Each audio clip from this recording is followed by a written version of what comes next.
Welcome to the Flore, fantasy and sci-fi lore. We are continuing our descent into Avernus. The last thing that happened is that our party found a secret door leading into a passage beneath the bathhouse, and they are hit by the smell of sewage.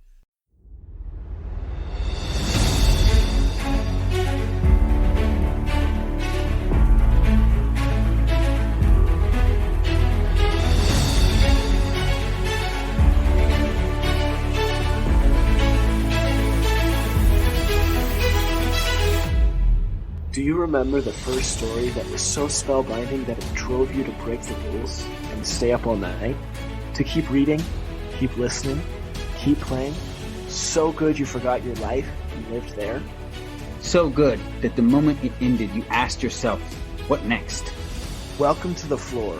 Our goal is to take you back, take you deeper, to explore and understand more, and relive that childlike wonder. Join us as we dive deep into humanity's greatest stories, no matter how they are told, through books, movies, television, even games. One of us does an in-depth research on our topic. One of us is familiar with the topic. And one of us knows nothing. So the right questions will always be asked and will be addressed for anyone coming into the topic, regardless of how much you know. Enjoy another world, another adventure, another spellbinding story. Join us on the Flore. So the first problem before you... Said the bat house? Bathhouse. And there was bats there, though, right? No bats. An imp. There's an imp. Oh, yeah, but like most people think they're like the exact same. Most people think they're the exact same.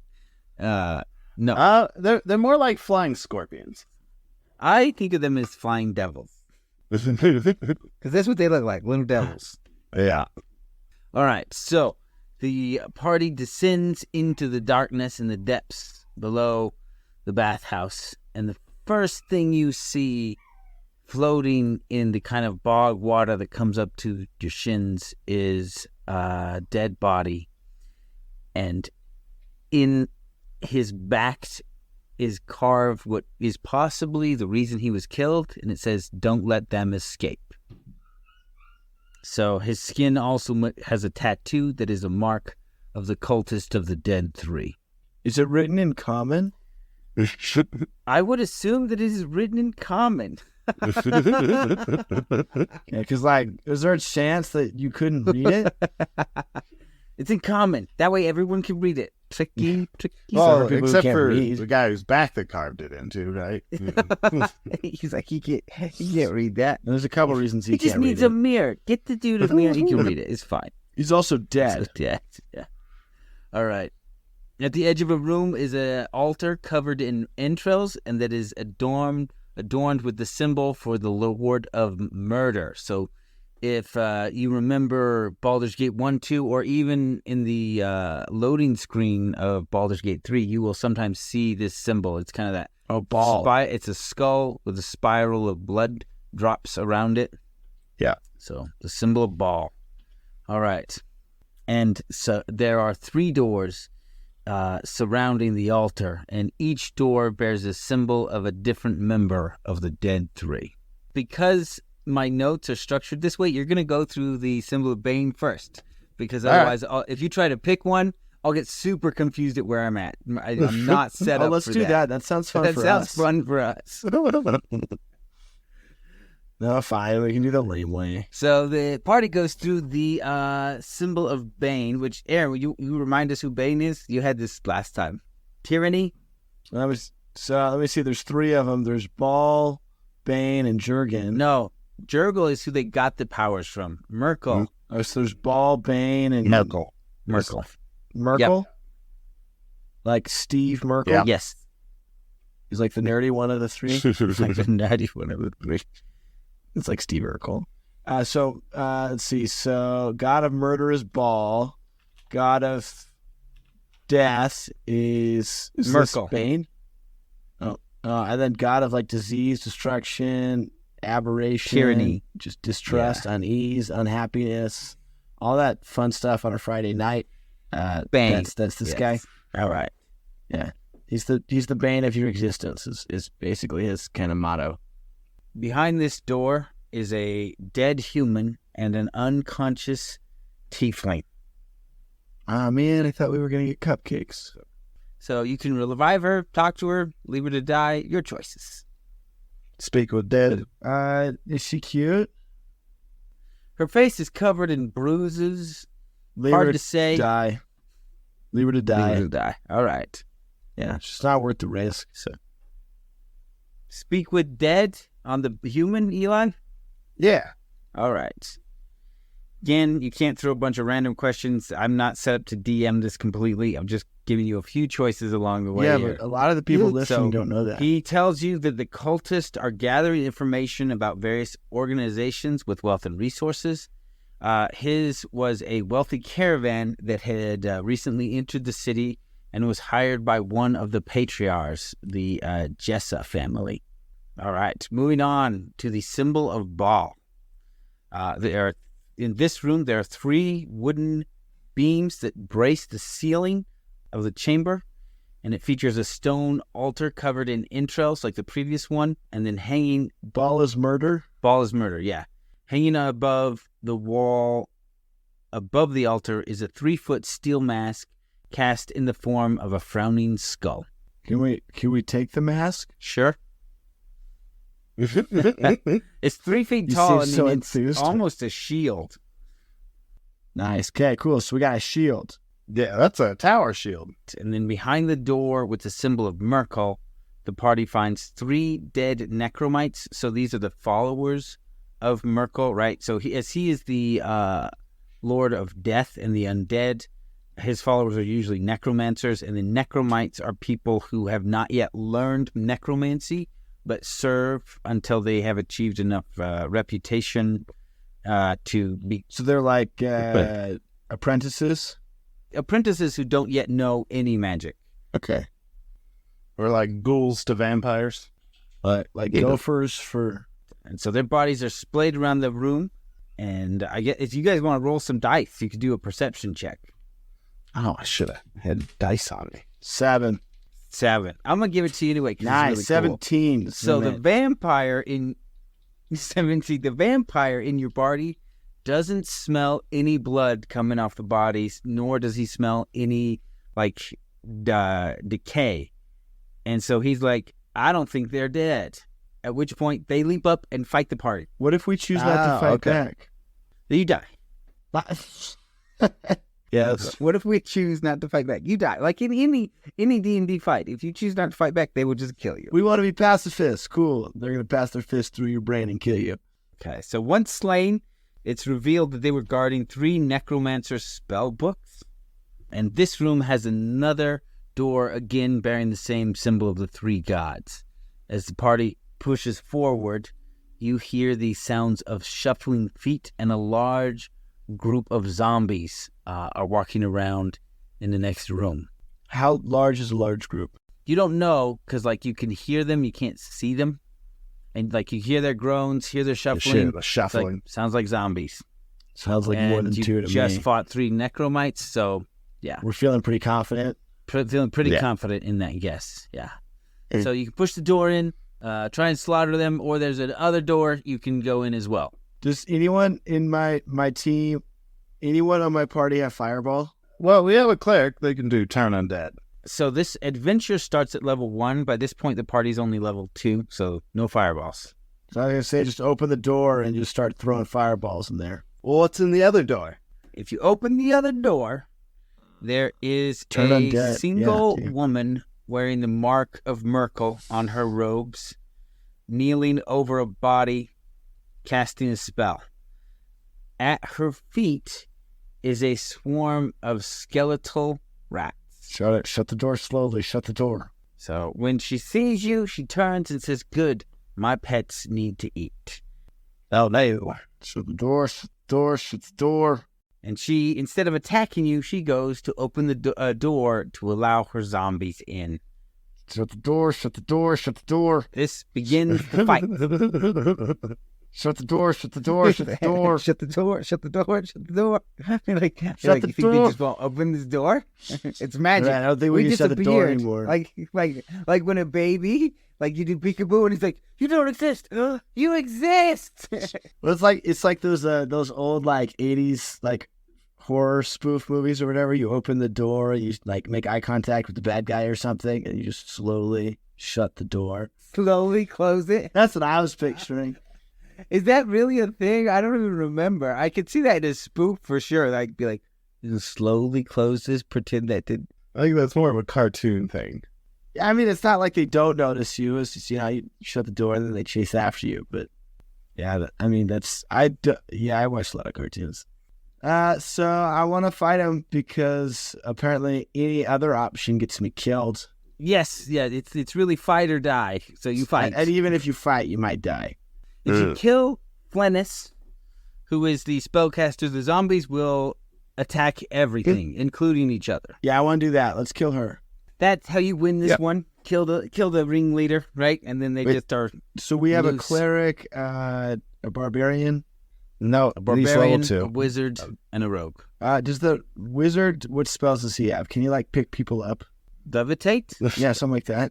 It's level 2. Yeah, he really just has basically nothing. What a butthead. I just really want to throw the barbarian at the lady and then just have him punch her till she's not breathing anymore. With their legs. It's called jumping. The barbarian could probably throw herself. They do that. Okay, yeah, let's do that. Barbarian throws self into other lady. With their legs. Lady jumping. punches lady until other lady's lungs no longer breathe in oxygen. And through one of the, doorways, you can see a partially collapsed room that contains a stone altar with humanoid skulls and bones piled on top of it.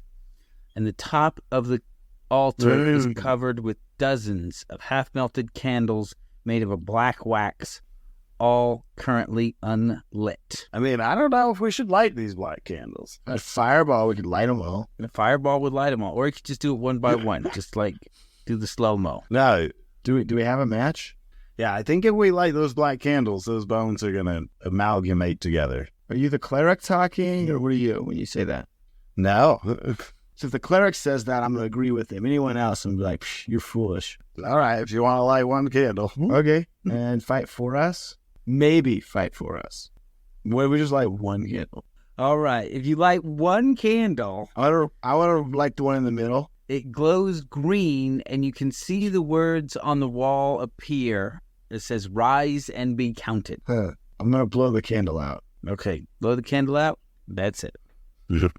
Moving into the next room, it bears the symbol of Bane. The walls and floor. Should we, before we move to the next room, should we take a break here? Okay, yes. Perfect call. Yes, take a break here.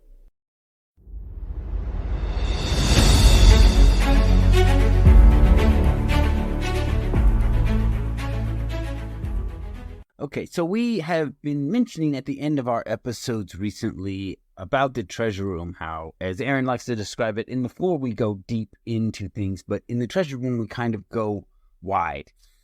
And we wanted to give people who have never been in the treasure room a little bit of a sample. So going forward, we'll probably be putting in little bits and pieces here. So here is a small clip from the treasure room. We hope you enjoy it and are interested in learning more in there.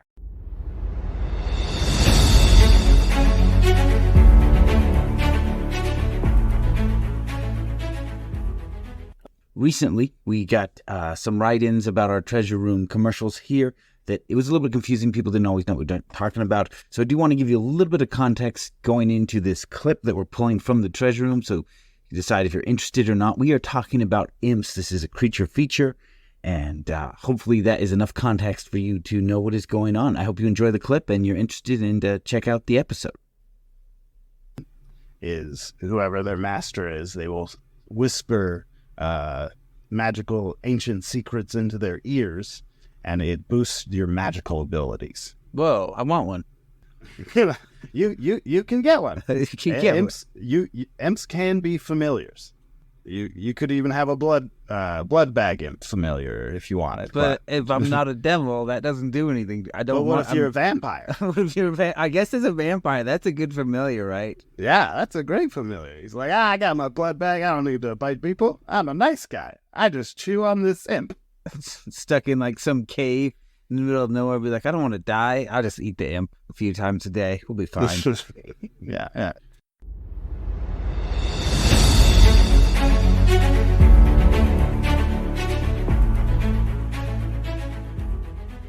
All right, we are back. We are going through the descent through Avernus, and we're opening up these doors to different symbols of the dead tree. And necromancy kind of going on up in here, and we decided not to light all the candles, all the black candles. But it sounded like Aaron was kind of curious what happens. Aaron's like, I've decided against the words of our cleric. I will light the candles. Actually, real quick, let me just run back real quick. I found some more matches, Well, okay. so I'll just run back and light them all real quick. It's going to light them all. All right. So you light them all. They all glow that green color, and the words rise and be counted shine even brighter. So we turned up the dimmer switch. Wait, so I spent 45 minutes painstakingly lighting these candles by hand for that? Why did you read the words? One of the candles is speaking to me, Eli. It's telling me to read the words out loud. Read the I'm gonna words do it. out loud. Arise and be counted. It's a smear on the wall. All right. The skeletons, as predicted by a cleric, assemble into 5 skeleton warriors, and they bow in service to the speaker of the words.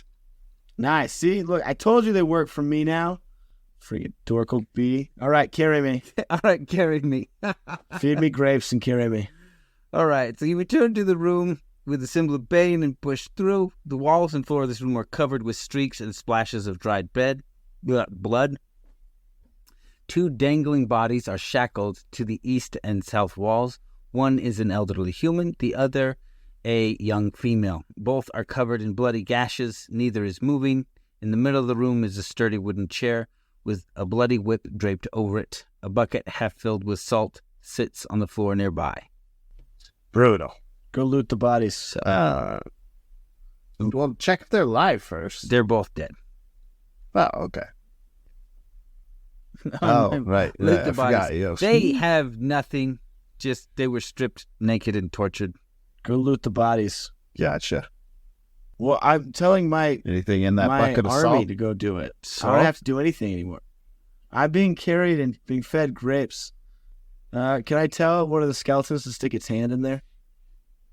Comes out with nothing. Just fades out away through his bones. Well, I know not to ask him to pass the salt. Oof. It's like a skeleton snail.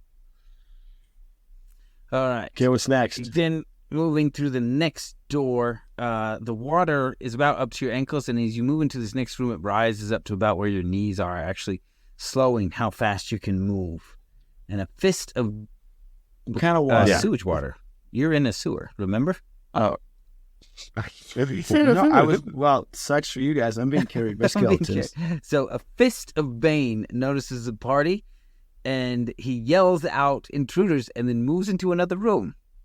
Send the skeletons. They're feeding me grapes. They're busy. He's feeding me grapes. Yeah, let's pursue. Let's send the cleric. Send the cleric.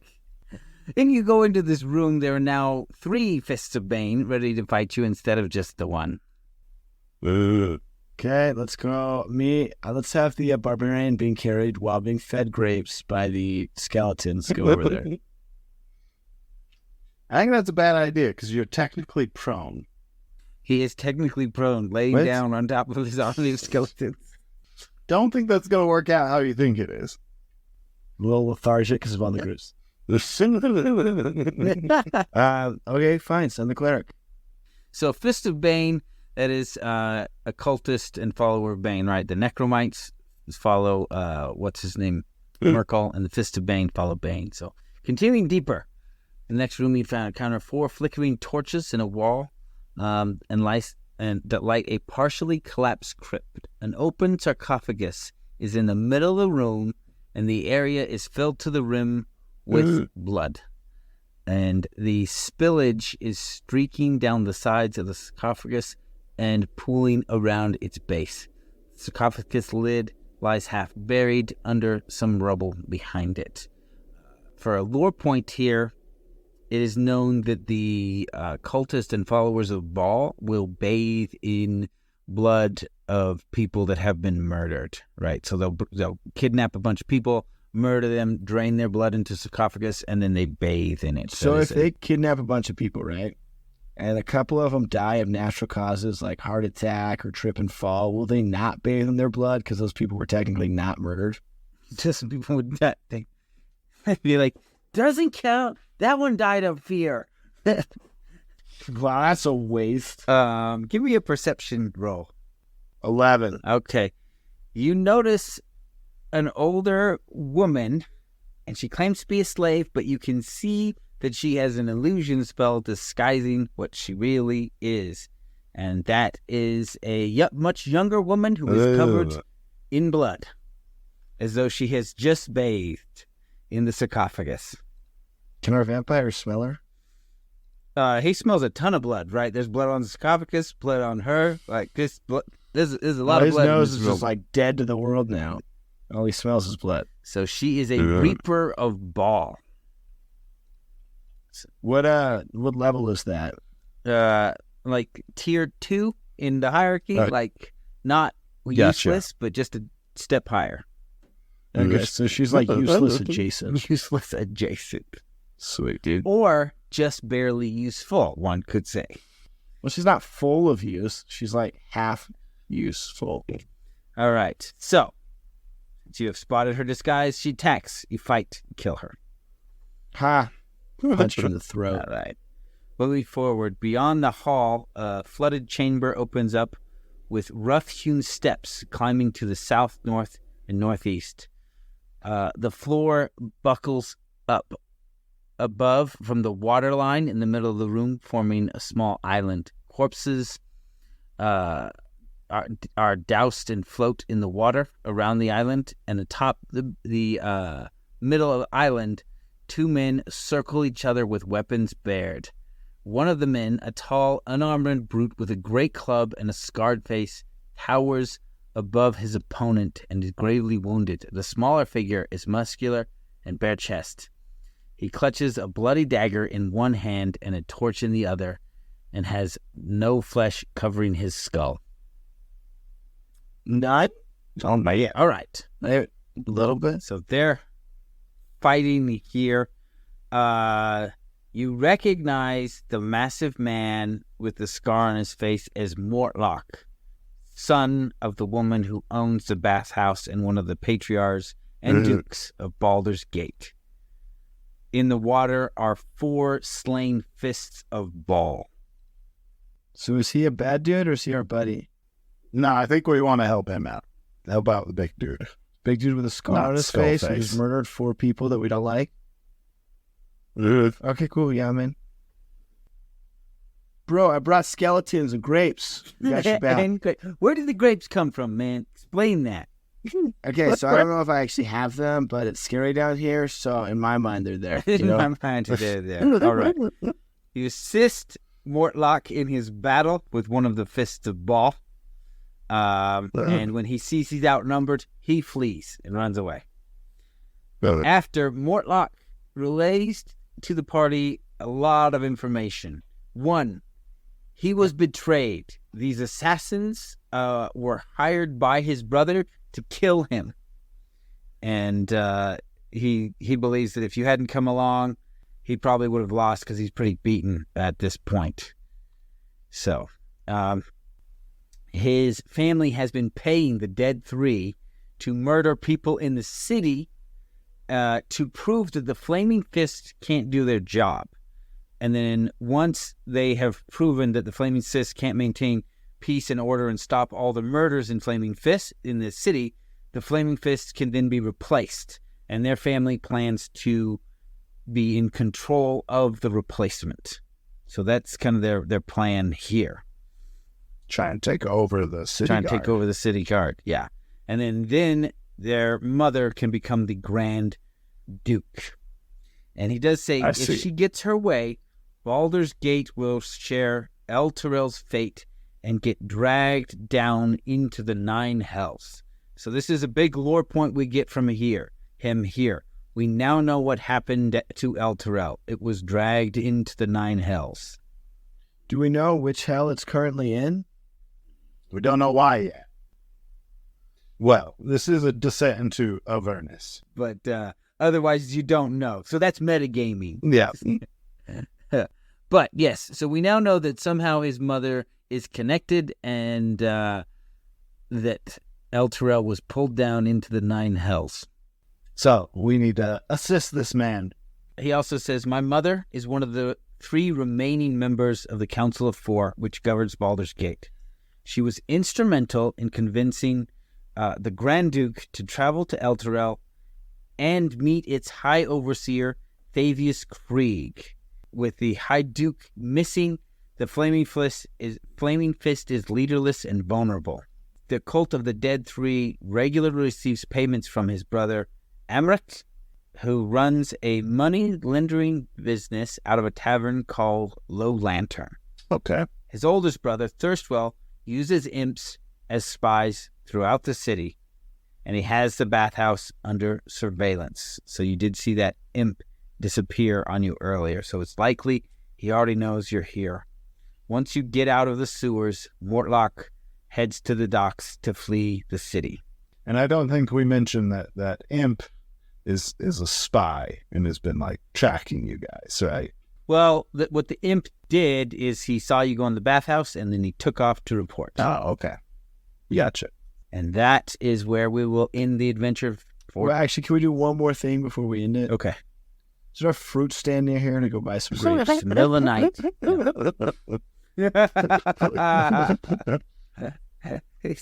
They don't have like some midnight. He's like, I fruit would dealer? like real grapes, not pretend grapes. Yeah, dude, I'm not psycho anymore. I mean, I am. Just but tied some pebbles I want together grapes. and kind of looks like a bunch of grapes. I'm just gonna march around the city with your 5 skeletons. I would like some grapes, please. Open your shop. I don't care if it's 2 a.m. Yeah, you 5 skeletons. Everybody pick a direction. Go that way. Find me grapes.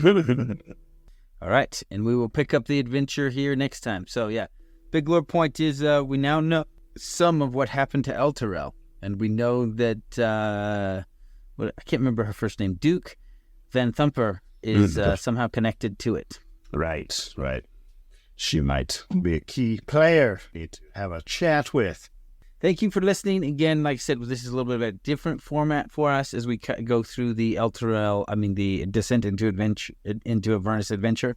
Let us know what you think. We're trying to bring up the lore points as we go through, but they're going to be a little bit slower as we move through the adventure for those who want the full story that connects the events of Baldur's Gate 2 to Baldur's Gate 3. We hope you've enjoyed this episode. We have mentioned in the past that if you go to the Patreon page, we have collections of all the different worlds and pieces of lore we have covered. For example, if you want everything we have ever done about Baldur's Gate, from the invention of D&D to Baldur's Gate 1, Baldur's Gate 2, Dark Alliance, all of that, you can find individual collections for all of those, or just one big collection containing all of Baldur's Gate or all of D&D. So everything we have covered, Eberron, Marvel, DC, Aliens, Xenoverse, Cyberpunk, Dune, and more. We have collections for each of those worlds. And I do want to mention that on the Patreon, the only thing behind the subscription is the Treasure Room content. Anything that has been released in the podcast for free is still free there. It is just a better organization of the information that the podcast app doesn't let us do. They are just a big list, and you just got to type in your search words. On the Patreon, there are tags for everything. You got fantasy, D&D, creature features, Baldur's Gate 1, Baldur's Gate 2, Dark Alliance, all of that. Just an individual tag for those episodes. And as I said, we do have collections just to make this as easy as possible to find what you're looking for. We have learned in the past that a lot of people who listen to The Flore, they're interested in 1 or 2 of the worlds, and they may check out 1 or 2 of the episodes when we switch worlds. but they're really just mostly interested in that. So we just want to consolidate everything you're looking for to make it just as easy as possible to access. So check that out just to make your life easier. And we are working at making sure you can download any of the free episodes there. So even if you're going to lose Wi-Fi or connection, you can get the episodes you want before that happens, or just not burn your data while you're traveling to and from work or whatever else is you do while you listen. And thank you. I hope you continue to enjoy the show.